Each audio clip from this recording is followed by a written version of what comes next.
कि शिवास्त्र की काट करने वाला ये धनुर्धर कौन है? एक और परशुराम का शिष्य।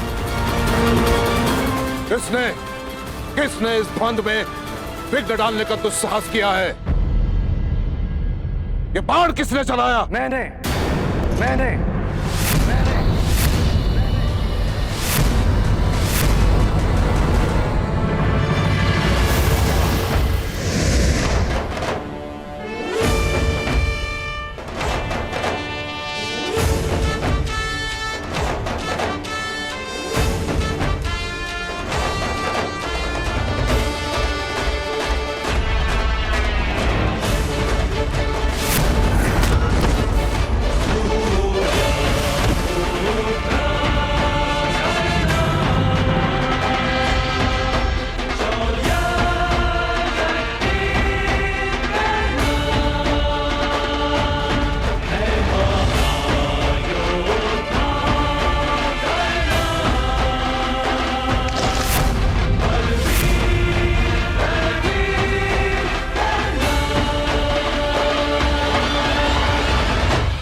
हस्तिनापुर के राजपुत्रों के रंगभूमि में किसने आमंत्रित किया तुम्हें? उत्तर दो।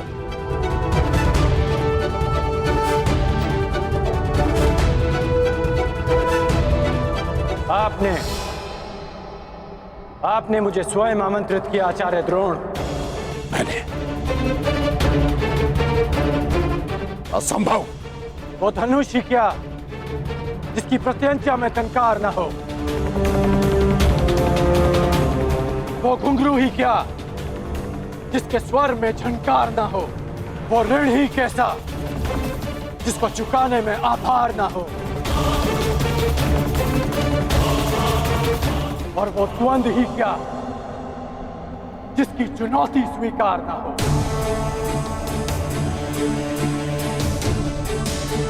आपने हस्तिनापुर की प्रजा और माननीय अतिथियों के मध्य चुनौती दी थी। मैंने तो मात्र उसे स्वीकार किया है।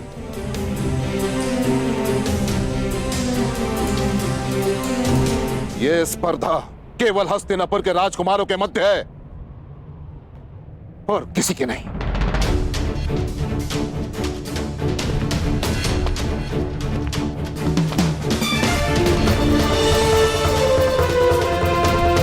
जब तक ये द्वंद्व राजकुमारों के मध्य था, मैं दर्शकों के मध्य बैठा रहा।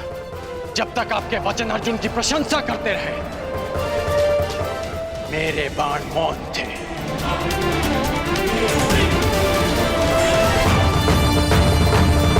परंतु जब आपने संसार के समस्त धनुर्धारियों को चुनौती दी, तब ना मैं मौन रह सका और ना मेरे बाण। जिसे आप मेरा दुस्साहस समझ रहे हैं, वो मेरी विवशता थी आचार्य। एक गुरु ने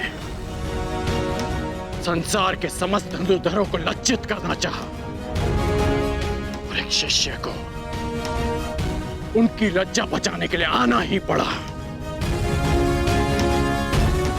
आपके अहंकार की ललकार का उत्तर था मेरा यह प्रहार, उत्तर था मेरा यह प्रहार, उत्तर था मेरा यह प्रहार, उत्तर था मेरा यह प्रहार, उत्तर था मेरा यह प्रहार।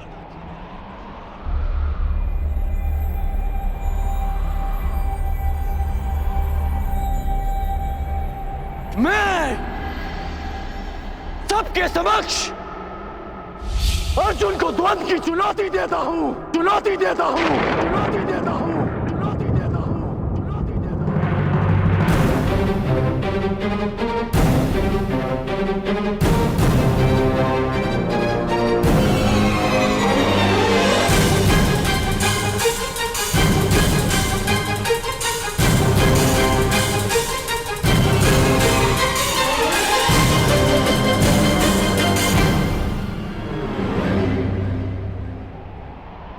मेरे आने का संदेश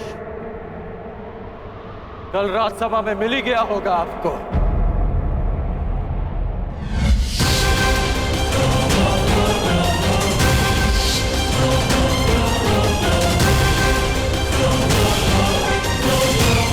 आज आपका एक और संदेश समाप्त हो जाएगा। इस संसार का सर्वश्रेष्ठ धनुर्धर आपका प्रिय अर्जुन।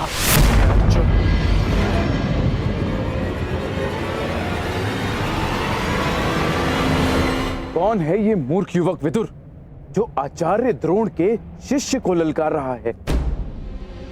और मेरा मत है कि इसकी चुनौती स्वीकार करना ही मूर्खता होगी। यदि ऐसा है तो आज मैं अपने आचार्य की घोषणा पर सत्य की मुद्रा अंकित करूंगा। हस्तिनापुर के समक्ष यह सिद्ध करूंगा कि वो सुरक्षित हाथों में।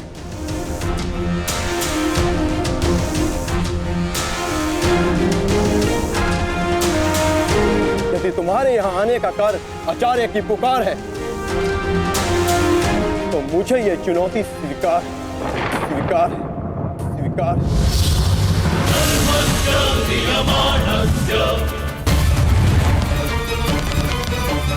सर्वस्य